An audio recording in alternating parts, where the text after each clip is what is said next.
Masalah sekecil apapun buat orang yang mengalaminya pasti masalah ya. Nah ini yang menarik nih. Jadi ya ampun gitu doang. Nah kita yang udah selesai kan enak ya. Barangkali di antara Bapak Ibu sudah jadi penyintas COVID, sudah pernah merasakan COVID.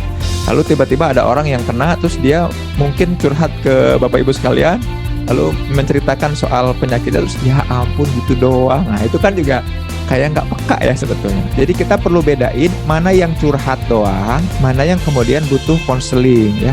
Yang dimaksud curhat doang tuh ada orang yang kemudian tadi kata Pak Faiz bilang, ya memang cuma butuh ngomong aja. Ya cuman butuh cerita aja, butuh ada yang ngedengerin, nggak butuh ada orang yang komen, nggak butuh ada orang yang ngasih feedback, ya.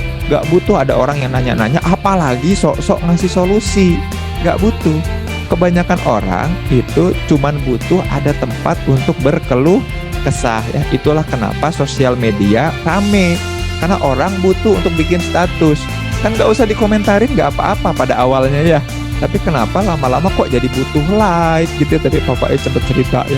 Kok butuh komen, kok malah jadi bete kalau nggak dikomenin.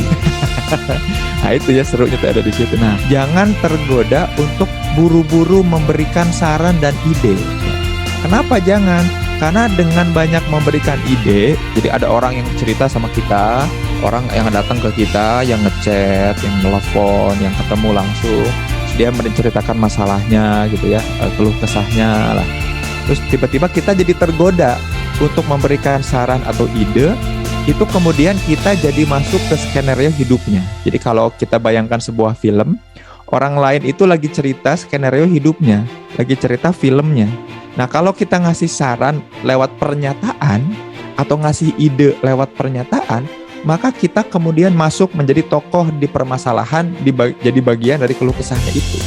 Nah, bahayanya yang pertama, itu belum tentu menyelesaikan persoalan yang bersangkutan. Yang kedua, malah nambah persoalan kita. Ya. Nah, ini best practice.